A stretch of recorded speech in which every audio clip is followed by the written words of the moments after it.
순서는 패널 토론 순서입니다. 이번 세션에 패널 토론을 진행해 주실 좌장 및 토론자분들을 소개해 드리겠습니다. 종합 토론은 건국대학교 경영대학 밀러 MOT 스쿨의 원장으로 계신 정선양 교수님께서 좌장으로 수고해 주시겠습니다.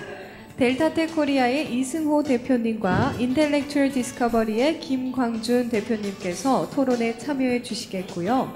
더불어 앞서 발표하신 패트릭스 애니스 박사님과 서주원 이사님께서도 함께 해 주시겠습니다. 패널 토론 중 질문사항 있으신 분들께서는요, 질문사항을 실시간으로 전송해 주시면 감사하겠습니다. 그럼 좌장 및 토론자, 발표자 네 분을 단상으로 모시겠습니다. All the speakers, please come up to the stage. 네, 그럼 정선양 교수님 토론 진행 부탁드리겠습니다. 두 분에 대한 그 발표에 대해서 오늘 또 이 분야의 그 최고의 전문가 두 분께서 토론을 해주셨습니다. 먼저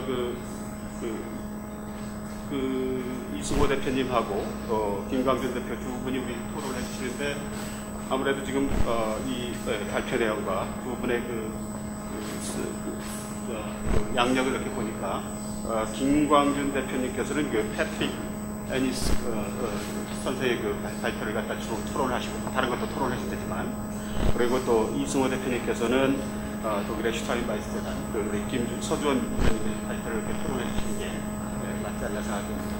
그래서 두 분께서 이 분야 중심으로 다 발표해 주시는데, 조금 전에 제가 실수를 한 것처럼 이게 아래 거를 꽉 눌러야 됩니다. 그래서 꼭 이게 누르시고, 또 마이크를 입에 가까이 대야 이 청중께서 이렇게 들으실 수 있습니다. 그래서 우선 요 내용에는 우리 이승호 대표가 먼저 이렇게 돼 있지만, 발표를 패트릭 애니스 선생님이 먼저 했으니까 김광준 대표께서 먼저 토론을 해주시길 바랍니다. 네, 부탁드립니다.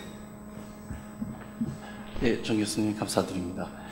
It's my honor to be here discussing with the distinguished speakers on our 50th Invention Day.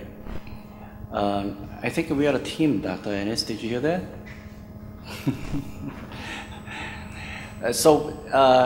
Dr. Ennis, if you heard him during his speech, he put a nice touch on current status of what's going on in IP, especially he's from Intellectual Ventures, which is located in the United States, especially the scene on the U.S. legal market, which is always important. He gave us nice short-term perspective as well as long-term perspective, which is important. Maybe we can take it all in stride and go from there. But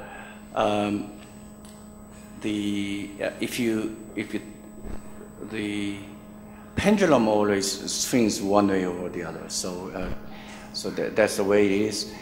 But if you turn your focus from the States across the Pacific Ocean to Asia, especially, there are 3 countries out of IP5 in Asia, which is China, Japan, and Korea. And if you look at this region as opposed to maybe U.S. legal market or maybe U.S. business as a whole, the area is very vibrant. The area is very active. Is very is forging ahead. And if I remember correctly, when was the current IP players, like if you know, like Acacia, RPX, and AST, that's after IB was created, right? IB was created when, like 12, 13 years ago, and they started all. I don't think it's too wrong to say IB really started it all. After that, RPX was created, AST was created, now we have Acacia. if you look at these entities that I just named, they are mostly, actually all of them are located in the United States. They provide services to Asia-based companies, of course, big time. And I'm wondering if the area is in the area of East Asia, specifically Korea, Japan, and China is getting more important in terms of business sizes, in terms of IP implications. Is IB thinking of anything related to maybe Asia focus? Because if you provide services here, and most of the revenues are generated here, and you guys are across the Pacific, is there something you are thinking, planning specifically for the region? Yes, absolutely. That's a great question. Thank you for that. And I would like to say that although we got our start in the United States, as you point out, about 14 years ago, I like to think of ourselves as an international company and not an American company. And I say that because we've had an office here in Korea, here in Seoul, since early 2008. As you know, we have an office in Tokyo, in Beijing, in Singapore, in Bangalore, and also in Sydney, Australia. And we also work closely with consultants in Shanghai and Hong Kong. So we agree completely with you. I always used to refer to this century as the Asian century. The vast majority of the world's population is here. Increasingly, innovation occurs first in Asia, not just on the supply side, meaning the producers of innovation, the scientists and engineers, but also the consumers. In many cases, the consumer markets are a few years ahead of what's going on in America. So we have made a big Asian commitment, and I believe that will only get bigger over time. We have one of the world's largest open innovation networks at Intellectual Ventures, and there's more than 25,000 inventors in our network, and the single biggest location for those inventors is in the Asia region. 네, 좋은 질문과 좋은 토론을 해주셨습니다. 아무래도 IV가 오픈 이노베이션 스트레이트를 해서 아시아 쪽에서 굉장히 노력을 많이 한다는 이런 말씀이신 것 같고, 혹시 뭐 우리 서주환 이사님에 대해서 질문하실 건 없으신가요? 우리 네, 네. 스타인바이스. 네, 누르고서. 거기 서 이사님 발표하신 자료에 보시면은 슬라이드 중에 하나가 뭐라고 되어 있냐면 IP is just a legal title, not an asset. 사실 그거를 있는 그대로만 읽으면은 not an asset. 이 자기의 자산이 아니라고 얘기를 하셨거든요. 그래서 제가 그 의미에 대해서 물어봤습니다. 그러니까 사실은 옆에 있는 패트릭 애니스는 그 자산이라고 얘기하는 거거든요. 저희도 자산이라고 얘기하는데 옛날에 팩토리가 자산이었을 때가 있었지만 지금은 IP가 자산이었다고 얘기하는데 지금 여기 하셔서 제가 그 의미를 물어봤었습니다. 이 자리에서 한번 대답을 한번 들어보시면. 서 이사님 말씀해 주시죠. 그러니까 히든 챔피언 기업의 경우에 이제 독일에 있어서 IP가 이제 자산이라는 의미보다는 결국 이 IP를 활용을 해서 별도의 어떤 라이센싱을 통하거나 이런 부분을 통해서 수익을 얻는 그 부분에 이제 초점을 맞추기보다는 본인들의 사업을 프로텍션하고 매니지먼트하는 그러한 역할로서의 어떤 법률적인 보호 이런 쪽에 좀 더 주안점을 가지고 노하우라는 이런 부분들도 이제 본인들이 내재화를 해서 경쟁사한테는 이제 알려지지 않도록 하는 이제 그러한 차원에서의 어떤 IP에 대한 관점을 볼 수가 있습니다. 그래서 히든 챔피언 기업에만 조금 독특하게 이제 있는 관점일 수 있는데요.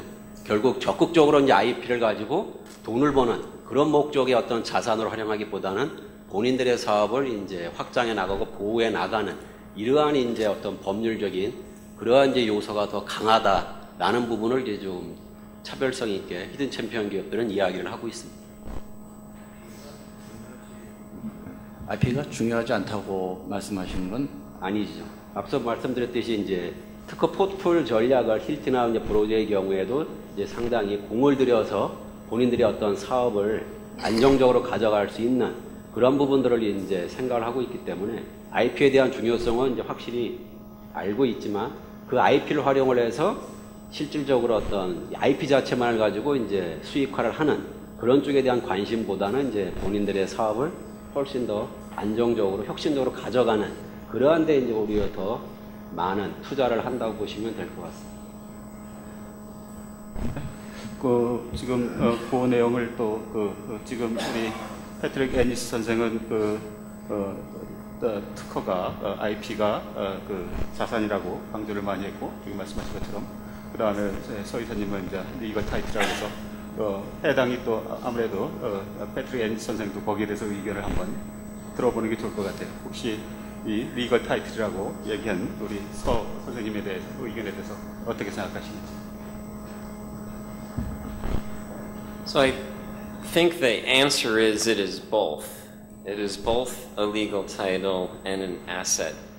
The way I'd like to think of it is the goal here, as we discussed earlier, is to incent risk-taking activity when it comes to innovation.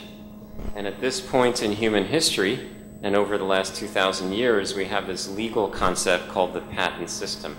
So it is a legal title, but then you go beyond that, and it also is an asset. So one way to describe it is similar to real estate. When you buy a piece of property, you have a legal title to that piece of property. But ultimately, it is an asset because when you have that property, you can add value to that property by building a building.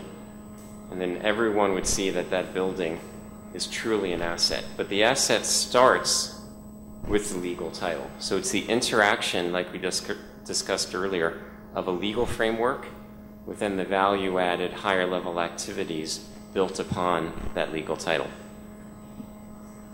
좋은 비유 감사합니다. 상당히 시사점이 아주 있는 것 같아요. 그러고 또 우리가 이승호 대표 말씀하시기 전에 좀 더 우리 패트릭 애니스 선생한테 또 발표에 대해서 하실 말씀이나 또 추가적인 질문 있으세요? 시간은 어느 정도 있으니까 말씀. 그러고서 이제 이승호 대표 쪽으로 또 넘어가요. 네. 아니요.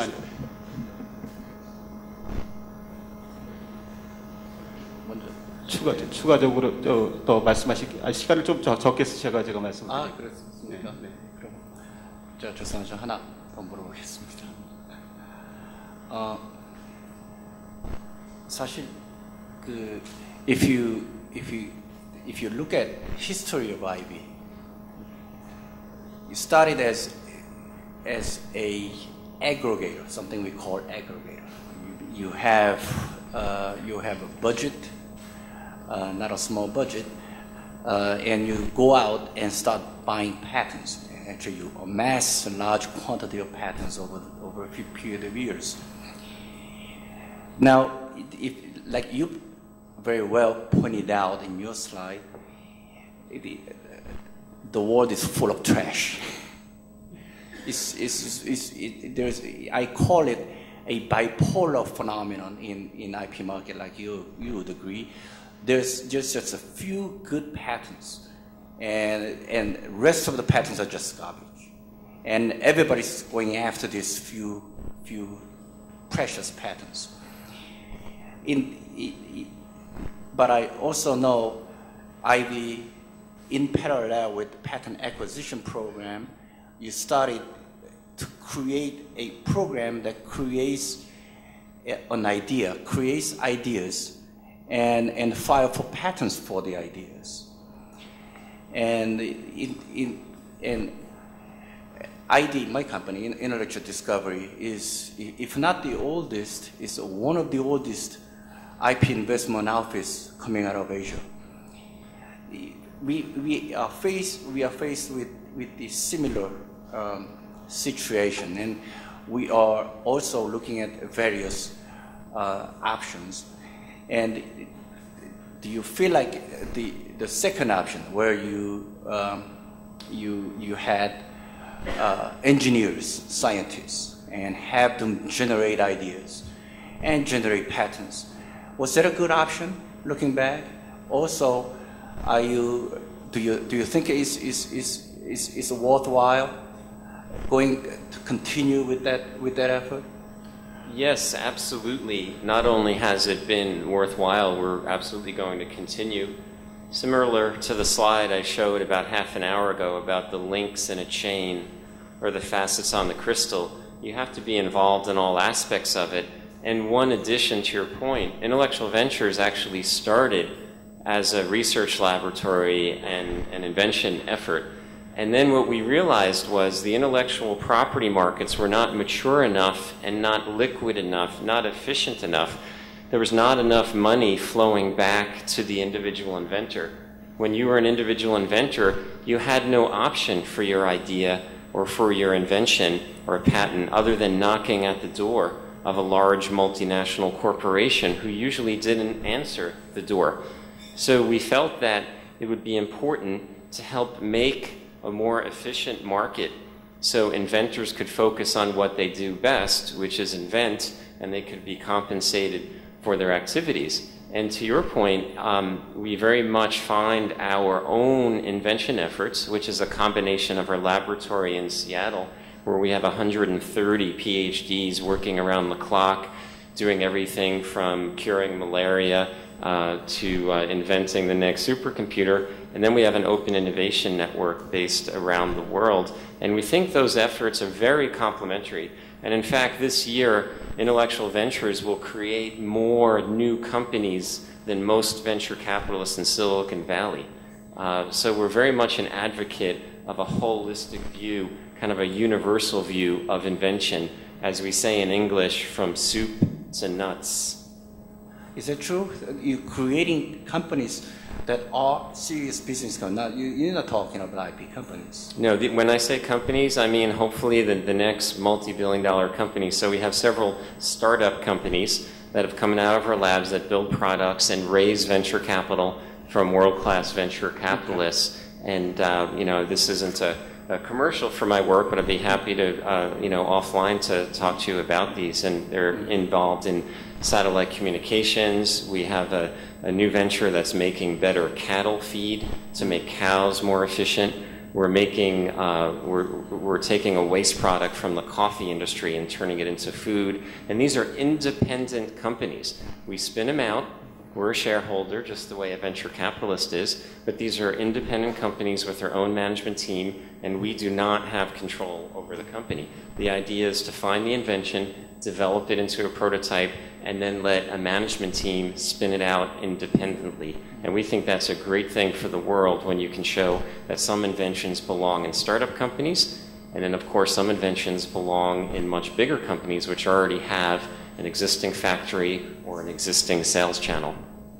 Fantastic. I guess no home run yet? No home run to talk about because, as you know, in the venture capital world, it typically takes 5 to 10 years for a company to become that billion-dollar IPO. And we've been doing this sort of activity now for about 4 or 5 years, and we've accelerated in the last few. But as we say, stay tuned. 실질적으로 저희들도 기술 교육 쪽에서 많이 얘기하는데 기술 혁신을 창출하는 게 중요하다고 많이 얘기하는데 기술 혁신을 하는 사람들이 다 수익을 창출하는 건 아니죠. 그래서 그것 때문에 그 IP 같은 제도가 저희들은 뭐 점유성 제도라고 그러는데 appropriability regime이라는데 이게 잘 정비가 돼 있고 또 기업 입장에서는 그렇게 잘 또 그 운영을 잘 할 필요가 있다. 오늘의 주제인 뭐 페이턴트, 뭐 포트폴리오 이런 걸 잘해야 될 필요가 있다는 주장들이 굉장히 많은데 그래서 정말 맞고 아무래도 패트릭 에디슨 선생님께서도 그 주제를 굉장히 잘 얘기를 해주시는 것 같습니다. 좀 더 나중에 더 우리 패트릭 에디슨 선생님에 대한 질문은 좀 더 나중에 저도 있고 또 플로어에서 온 것도 있고 그러니까 우선은 이제 그 스타인바이스에 대해서 이승호 대표님께서 또 토론을 좀 해주시죠. 네. 네. Before I make any comment on Dr. Seo's presentation, I'd like to add some question to Dr. Patrick Ennis. In fact, I've been troubled because I have the same question. You bring up the same question. So, but now, Dr. Patrick Ennis, you are saying patent portfolio, big patent portfolio. You raised one question. Big patent portfolio, what effort and time? And you say the answer is option to some business perspective and technical perspective, something like that. But what about the SMEs? If you go look at the SMEs, I don't think not many CEOs in SMEs are not interested in patent portfolio, such strong patent portfolio. Even the other day, I visited 2 Korean manufacturing companies, and I met some C-level persons, but I mentioned about patent and how important patent it is, but they say that's not important. So you are saying you are working in Asia 50% or 50% in the United States. In your experience, how do you make awareness for SME C-level people how important the property is? Do you have any idea to make to create awareness, the importance of awareness of IP? Well, that certainly is a great question, because I think we sometimes forget in the technology industry that SMEs are really the backbone of the world's economy. Most people do not work for Intel. Most people do not work for Samsung. But yet we often think of the giant companies. And then we also think of the very small startups, the venture capital funded Silicon Valley startups, because they're fun to talk about, they're cool, they're exciting. But most people in the world economy, and it varies depending on country, but Germany is always used as a classic example of how medium-sized companies are the backbone of their economy, so-called Mittelstand, if I'm mispronouncing the German correctly. And you pointed to a real big issue. Large companies have the money and the ability to be sophisticated about IP. Teeny venture capital startups also have that luxury because they're just a PowerPoint presentation. But the middle companies often are profitable, but not very profitable. Every day they're just trying to keep their customers happy and stay in existence. So they don't often have the luxury of having a very sophisticated view on intellectual property. So I don't have the magic answer, other than at my firm, we started an SME program a few years ago where we proactively work with the small and medium companies to help innovate. Sometimes they want one of our existing inventions. Sometimes they want to work with us to create a new invention. Sometimes they want to work with us to license a very small portion of our portfolio. And what's interesting, as you know, in the IP world, oftentimes deals are confidential because people don't like to announce it. But in intellectual ventures case, we've got many, and I don't have the number off the top of my head, but we have about 15 or so SME partners that were happy and thrilled to issue a press release talking about the work we're doing with them. So again, I don't have the answer, but I think it's a huge growth opportunity for the IP industry. And if we do not do our best to make it work and add value, it's going to limit our growth. And by our, I mean the whole innovation industry. I really think the SME portion is just critical, because large companies, they can take care of themselves. Teeny VC-funded startups get plenty of love and attention from venture capitalists, but it's that middle section that really is important.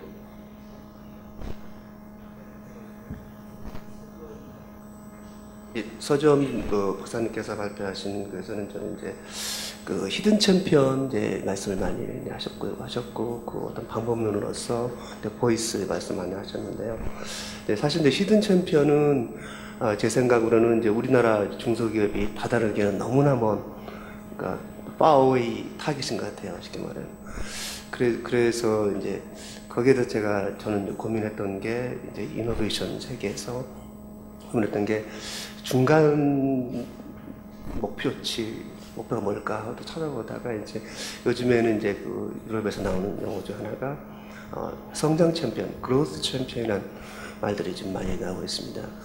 그래서 그로스 챔피언이라는 것은 이제 어떤 한 업종에서 과거 10년 동안 지속적으로 성장한 기업들이고 계속 이노베이션 시켜가면서 그 업계를 리드하는 그런 기업들을 말하는데 아마 우리나라 중소기업에는 그런 히든 챔피언은 최종 목적지는 그걸 가야 되겠지만 중간 목적지로서 그런 그로스 챔피언, 그런 성장 챔피언이라는 그런 목적지를 두고 가면 어떨까 싶은데 그랬을 때 이제 이노베이션 매니지먼트, 그러니까 이런 혁신 경영이 이제 그 유로피언 커미션에서는 이제 에이트 커니에게 이제 영역을 줘가지고 어떻게 그걸 할 수 있을까 하는 게 이제 그 하우스 오브 이노베이션 해가지고 5가지 중요한 혁신 인자가 있다고 합니다. 그래서 하나는 이제 이노베이션 스트래티지, 보이스에서 나온 것과 비슷한 개념 같은데 그런 이노베이션 스트래티지, 그 다음에 이 이노베이션 라이프 사이클 매니지먼트, 그 어떤 새로운 이제 어떤 아이디어나 발명, 그 현장에 적응하기 위해서는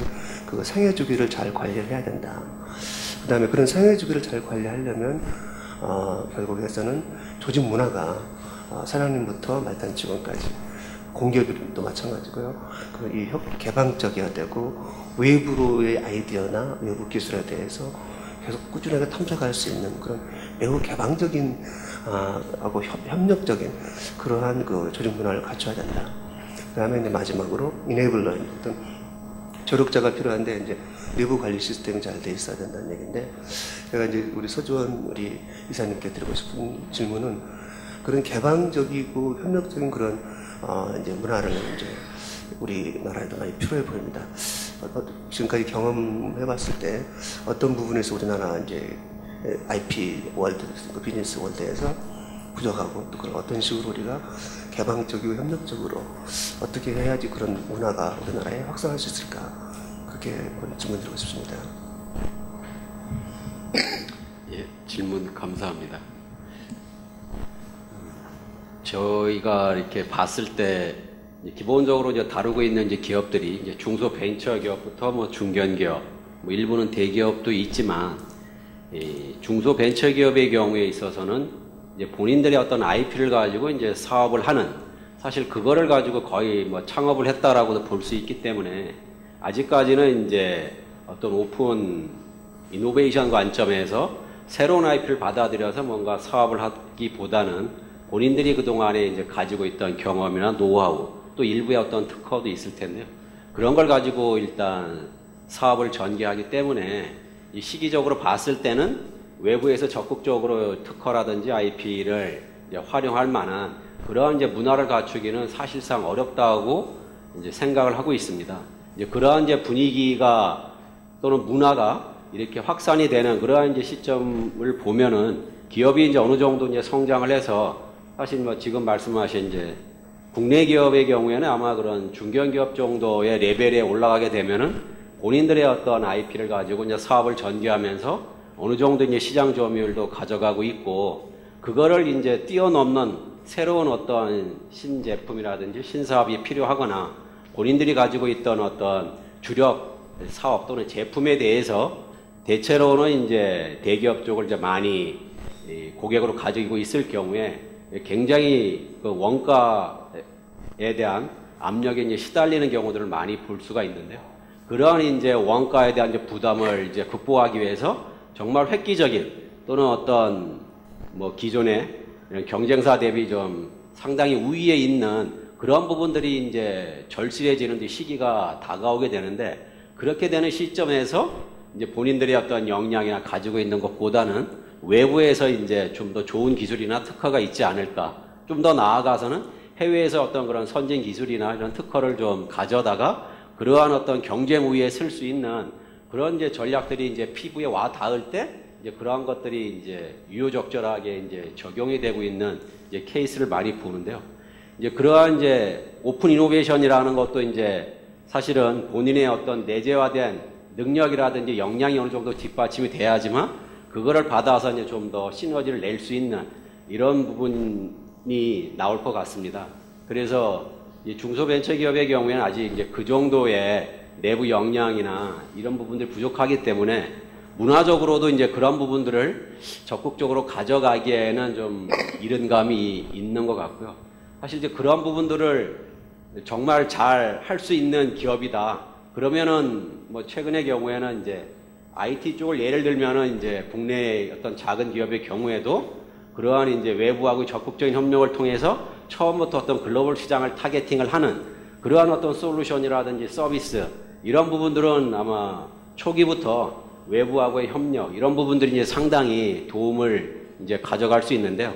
결국 외부의 어떤 그런 협력을 궁극적으로 잘 활용하기 위해서도 본인이 정말 차별화된 어떤 솔루션이라든지 뭐 역량이라든지 이런 부분들이 이제 뒷받침이 돼야 사실 이제 꽃을 피울 수 있다고 생각을 하고 있습니다. 그래서 그런 부분들이 좀 적절하게 어우러지는 그러한 환경이나 이제 시기가 될 때 좀 오픈 이노베이션이라는 것도 적절하게 적용이 될 거로 생각을 하고 있습니다. 네, 그 말씀 들으니까 제가 기술 경영 매니지먼트 오브 테크놀로지 교수인데 MIT 스쿨이 그쪽인데 우리나라에 지금 오픈 이노베이션에 대한 그 열풍이 굉장히 많은데 지금 서주원 이사님 말씀하신 것처럼 오픈 이노베이션이라는 것도 우리의 기술혁신 역량이 충분히 있어야 오픈 이노베이션이 되는 거죠. 말씀하신 것처럼 IP나 외부의 기술을 갖다 가져와서 그걸 갖다 흡수할 수 있는 역량을 가지고 있어야 되는데 그게 없어서는 안 된다라는 생각이 들고 그러니까 어떻게 보면 저는 뭐 며칠 전에도 제가 어디 가서 강의를 했는데 그러니까 오픈 이노베이션도 중요하지만 클로즈드 이노베이션 반대 클로즈드 이노베이션이죠. 그렇죠? 클로즈 아니면 인하우스 테크놀로지컬 캐퍼빌리티 이게 적어도 한 70%는 되고 그 다음에 한 30%가 돼야 될 필요가 있다는 생각이 들고 그게 이제 문화로서 이제 그 특징이 되어지는데 독일의 히든 챔피언들 같은 경우에는 대체적으로 그런 문화가 충분히 그러니까 기술과 IP에 대해서 히든 챔피언은 충분히 인식하고 있고 그러한 거기에 기반한 경영을 하고 있기 때문에 경쟁력을 가지고 있는 거라고 생각이 됩니다. 그래서 그런 말씀을 동의를 드리면서 그런데 우리 이 대표님 말씀하신 우리나라가 히든 챔피언에 가려면 아직 멀었다고 그래서 저는 조금 섭섭해요. 저희가 상당히 그래도 우리도 히든 챔피언 많이 나와 있고 그런데 그래서 하여튼 뭐 사실 저희들도 더 많은 히든 챔피언이 나와야 되겠죠. 네. 반론할 기회를 주시면 네. 멀었다는 의미가 아니고 히든 챔피언에 저희는 이제 유럽 시장에서 1등을 하거나 아니면 전 세계 시장에서 2등, 3등에 들어갈 정도로 그 매출액 규모가 1조 원이 넘는 기업들이 태반입니다. 우리나라 현실에서 가기에는 현재 준비가 덜 돼 있다는 생각이 들고요. 그렇다면 우리 현실적으로 히든 챔피언이 궁극적으로 가고 싶지만 중간 목표치를 가져보자는 생각을 평상시지 않은 이제 그 이노베이션 월드에 있으면서 많이 생각했었고요. 네, 그런 차원에서 드린 말씀입니다. 네. 정말 동감합니다.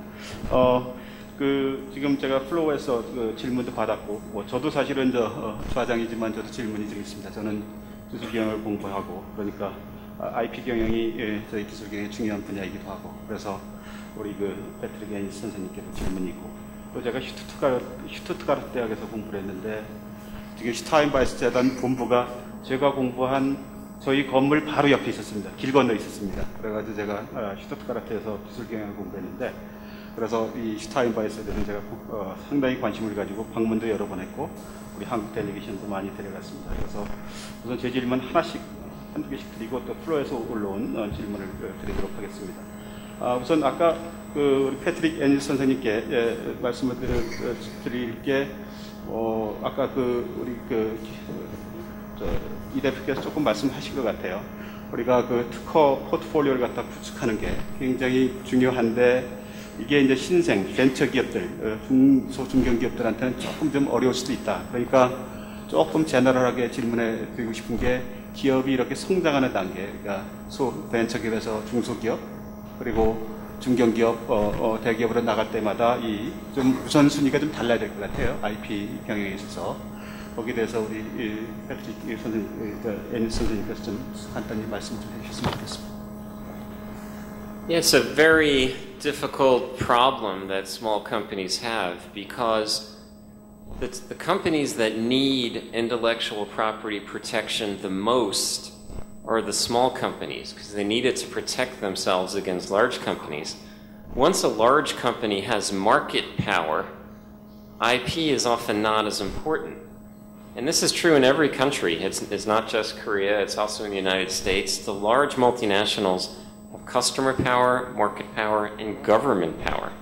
All the big multinationals in the US are able to afford lobbyists, are able to afford to talk directly to the government, where small companies are too busy trying to change the world with a new product. So it's really a conundrum. It's a difficult issue that small companies face.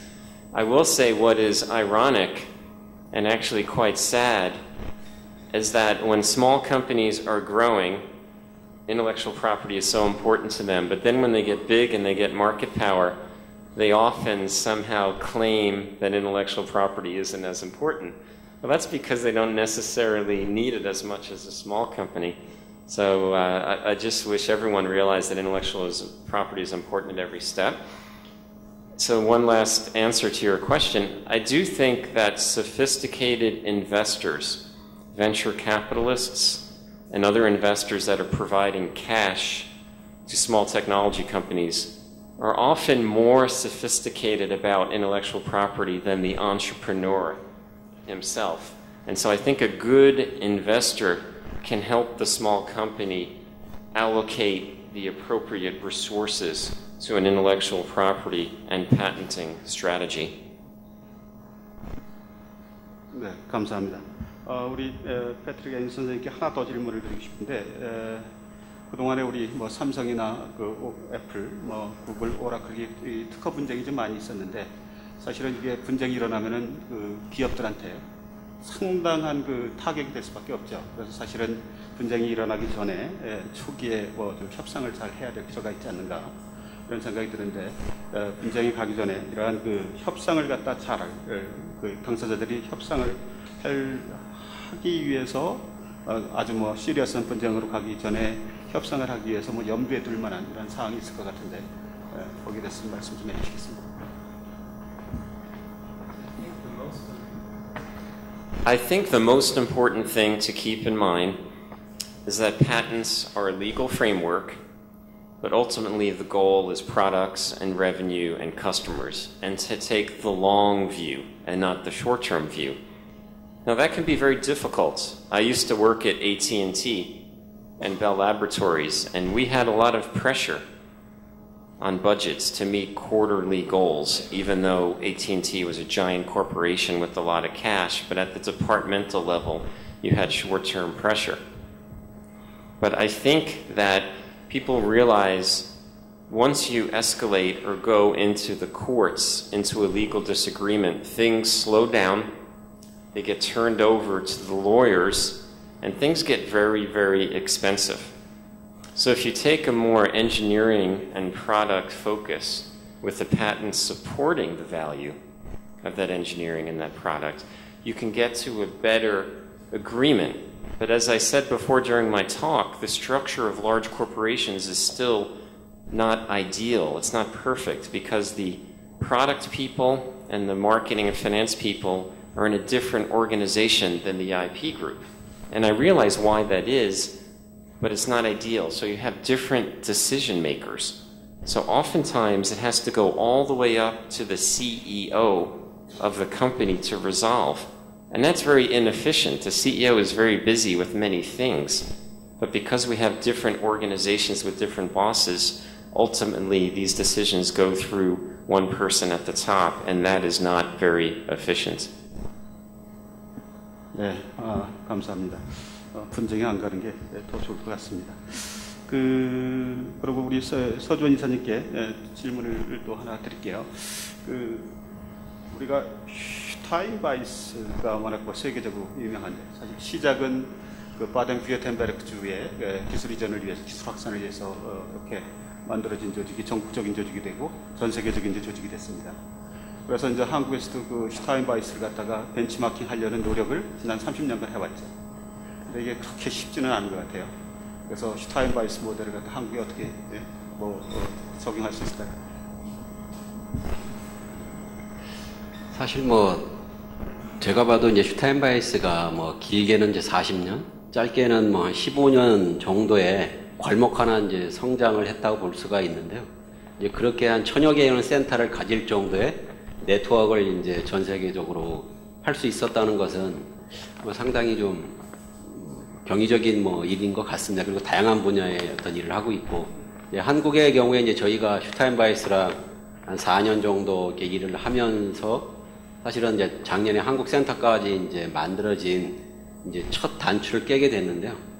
사실 이제 슈타인바이스의 그러한 그 검증이 된 어떤 전문가 네트워크, 그리고 이제 그러한 이제 네트워크를 기반으로 해서 기업이 필요로 하는 이제 문제에 대해서 이제 정확하게 이제 솔루션을 좀 줄 수 있는 이러한 부분들이 잘 이루어진다고 하면은 뭐 슈타인바이스 모델을 이제 작게라도 이제 해볼 수는 있을 것 같은데, 결국에는 한국에서 좀 잘 안 되는 이유는 결국에는 이제 기업이 원하는 그러한 문제를 정확하게 포인트를 잡아내서 정말 그 상업화되거나 실용적인 솔루션을 줄 수 있는 그러한 이제 전문가 또는 전문 기관, 이런 분들이 이제 얼마나 이제 잘 포진해 있느냐, 그리고 그런 부분들을 얼마나 이렇게 하나의 그런 네트워크상에서 최대한 어떤 권리와 이제 보상을 주면서 운영을 할 수 있느냐, 이런 부분들이 아마 상당히 중요할 것 같습니다.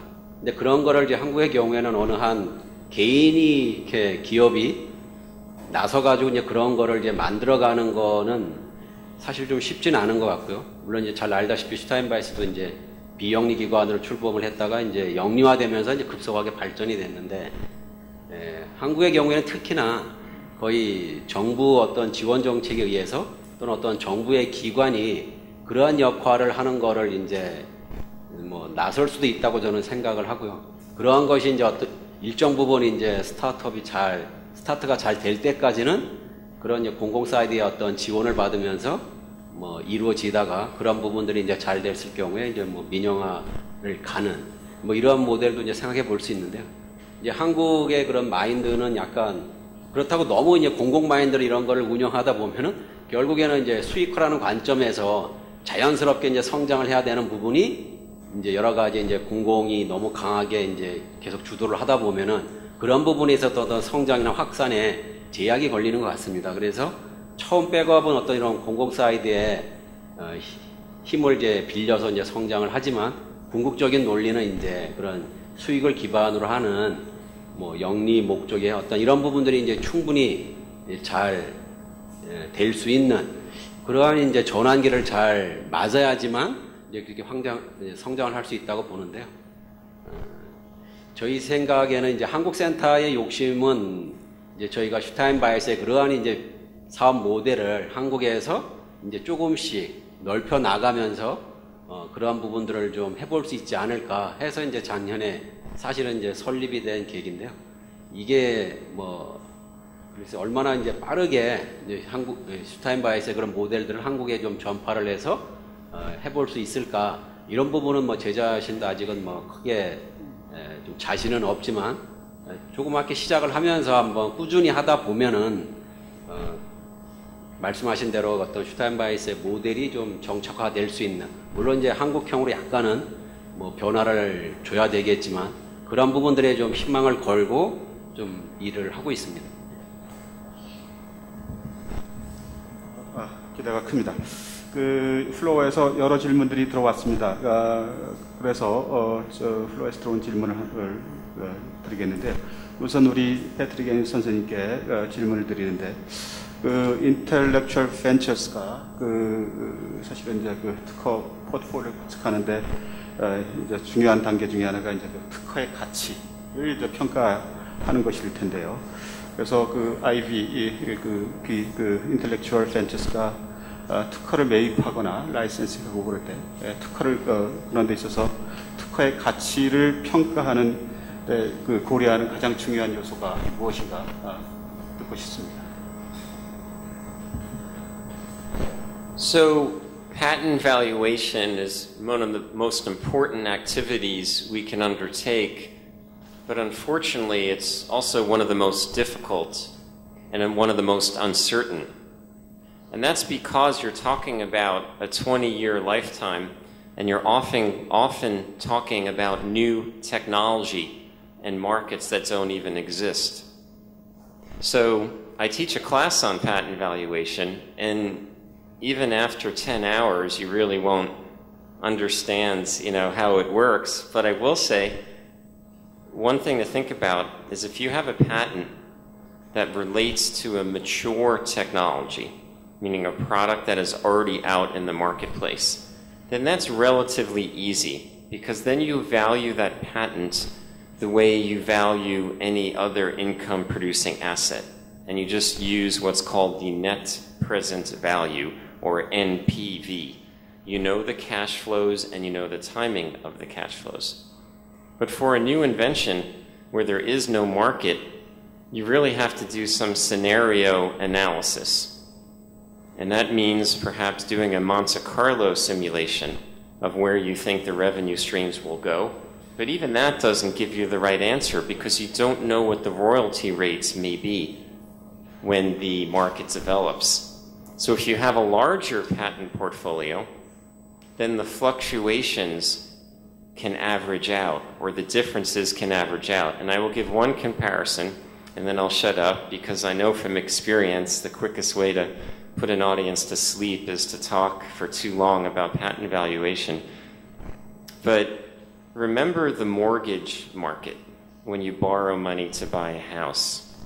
In the 1970s, Salomon Brothers was a very well-known Wall Street firm, and they figured out how to value and model mortgages. And it worked because they got large numbers of mortgages, and because a mortgage is a loan, it's a very simple financial instrument.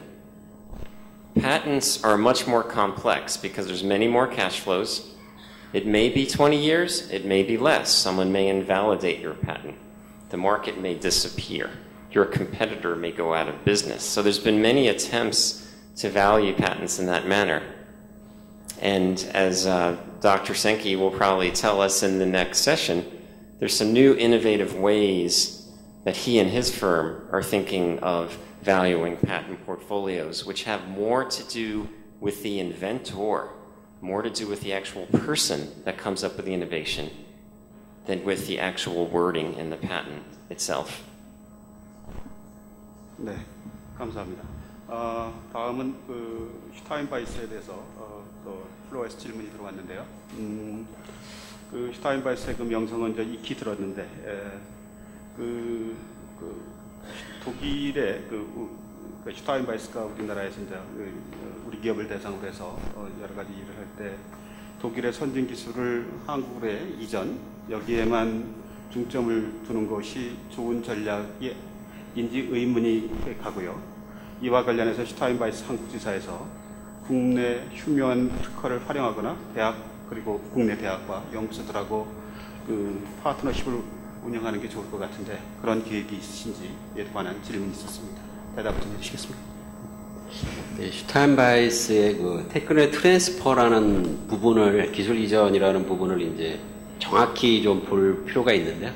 슈타인바이스가 생각하는 거는 대학이나 연구소에서 개발한 기술을 그걸 필요로 하는 기업을 찾아가지고 이전을 하는 이런 활동들은 거의 잘 안 한다고 보시면 됩니다. 그거는 독일에 있어서도 마찬가지고요. 관점이 기업에다가 이제 초점을 맞추고 기업이 필요로 하는 여러 가지 사업화에서 생기는 여러 가지 문제점들, 기업이 새로운 아이템, 새로운 사업을 위해서 기술이 필요하다. 그런 경우에는 이제 대학의 연구소의 기술을 잘 이전할 수 있는, 또 거기에 이제 필요하면 추가적인 R&D까지도 할 수 있는, 이렇게 이제 접근을 하는 부분이 이제 강하기 때문에 사실 저희가 작년부터 올 상반기까지 국내 그런 이제 대학 연구소의 기술을 이제 유럽이라든지 독일에 이전하는 것에 대해서 이제 같이 좀 의향 있는 기관들이랑 이야기를 해봤는데, 결국 그런 어프로치라는 부분은 사실 슈타인바이스가 지향하는 것이 아니기 때문에 사실은 이제 많은 논의는 했지만 결국에는 이제 진행은 잘 안 됐고요. 근데 예외적으로 저희가 이제 에트리를 방문을 했을 때 이제 슈타인바이스 본사에 있는 분이랑 그때 이제 MRI 관련해서 이제 에트리가 정말 획기적인 기술을 이제 개발을 했는데 그거를 이제 적용해 볼 만한 기업이 필립스라든지 지멘스라든지 GE 대표적으로 이 정도가 있을 것 같은데요.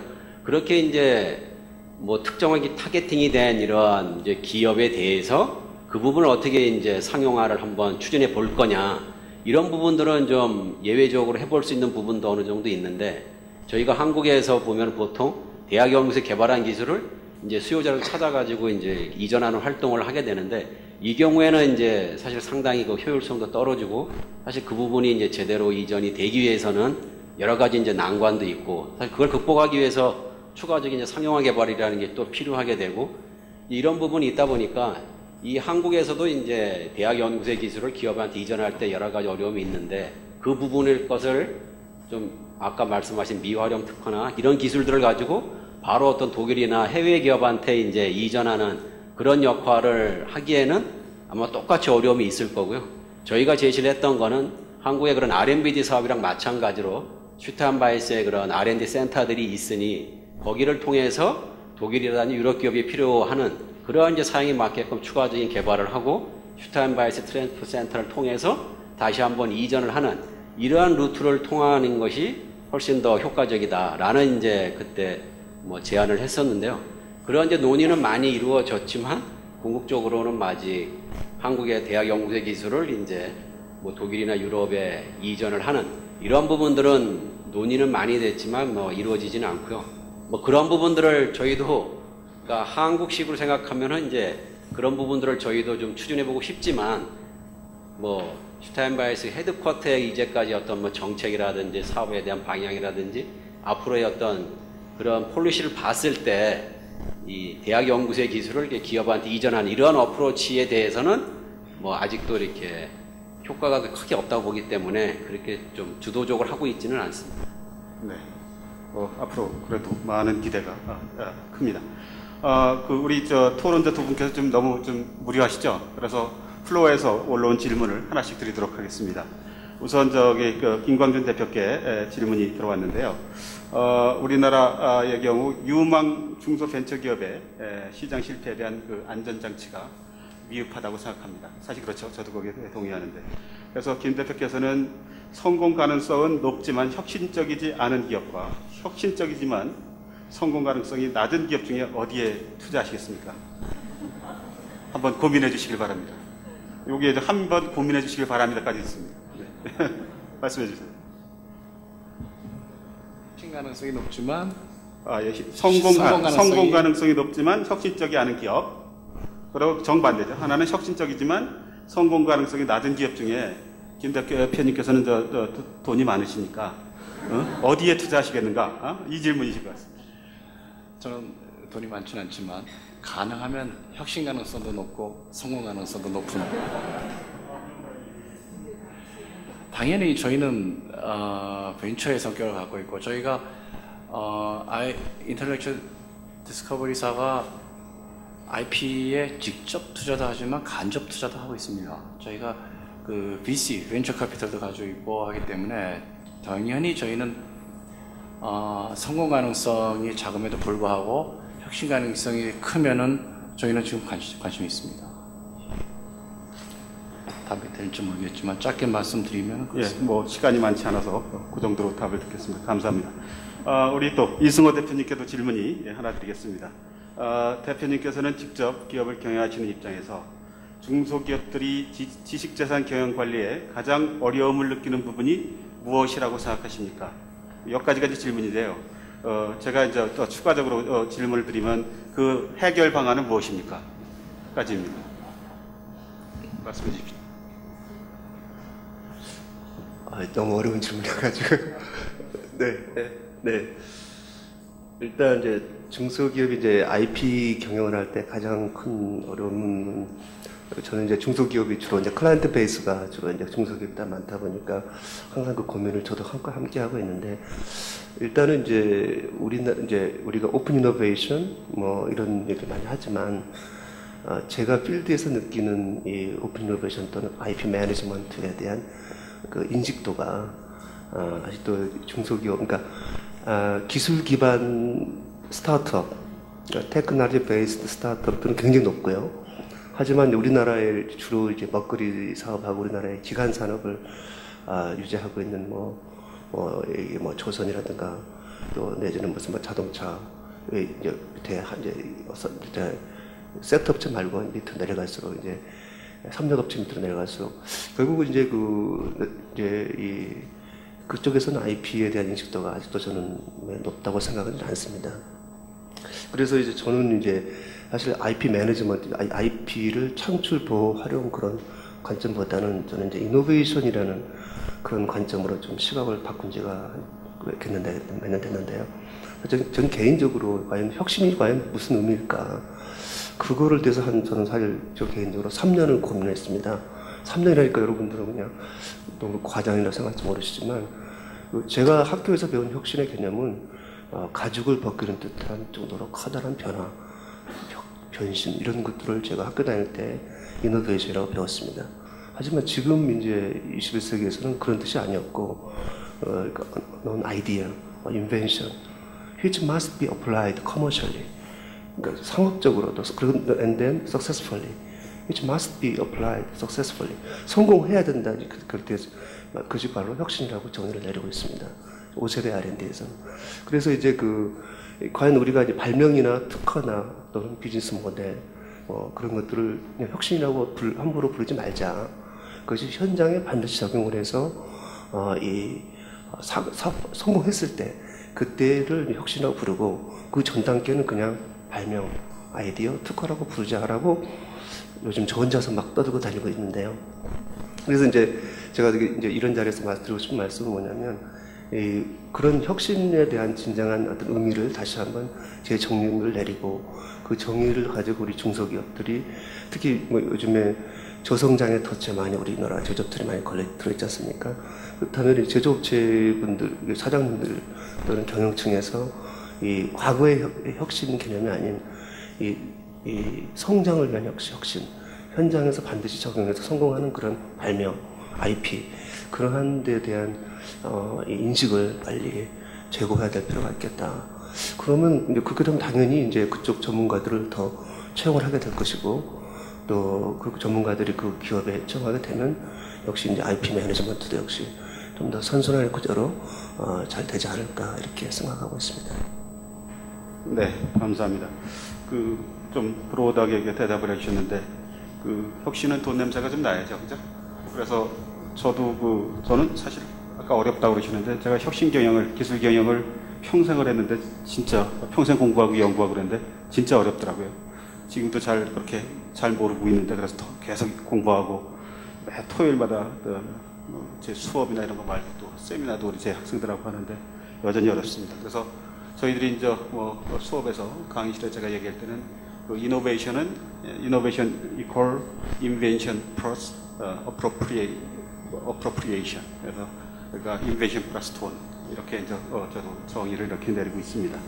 어찌됐든 이게 굉장히 어려운데 결국은 우리 기업들이 기술 혁신 경영에 대한 중요성을 충분히 이해를 해야 될 필요가 있다는 생각이 듭니다. 시간이 조금 남았는데 아무래도 미국에서 멀리 오셔가지고 질문이 좀 많지 않으면은 우리 패트릭 애니스 선생님께서 좀 섭섭해 하실 테니까 마지막 질문을 패트릭 애니스 선생님께 드리도록 하겠습니다. 이건 이제 플로에서 올라온 질문인데요. 인텔렉추얼 벤처스는 그동안 정보통신, 영상질 같은 분야에서 강력한 특허 포트폴리오를 구축, 확장한 것으로 알고 있는데 최근에는 3D 프린팅이라든지 사물 인터넷 같은 신산업 분야가 이제 많이 대두되고 있습니다. 그래서 이렇게 이제 새로운 기술을 가지고 글로벌 기업들이 새로운 먹거리를 창출하려고 하는데 이러한 배경 속에서 기사는 인텔렉추얼 벤처스는 이러한 새로운 신산업 분야에 중점을 두고서 어떠한 신산업 분야에 대한 어떠한 전략으로 대응을 할 것인지 궁금합니다. 여기에 대해서 대답을 좀 해주시길 바랍니다. That's a great question and really gets to the heart of any investment company that's trying to invest in the future. So I'll answer it shortly because we're running out of time, but we come at it from two perspectives. We come at it from one extreme is the customer demand.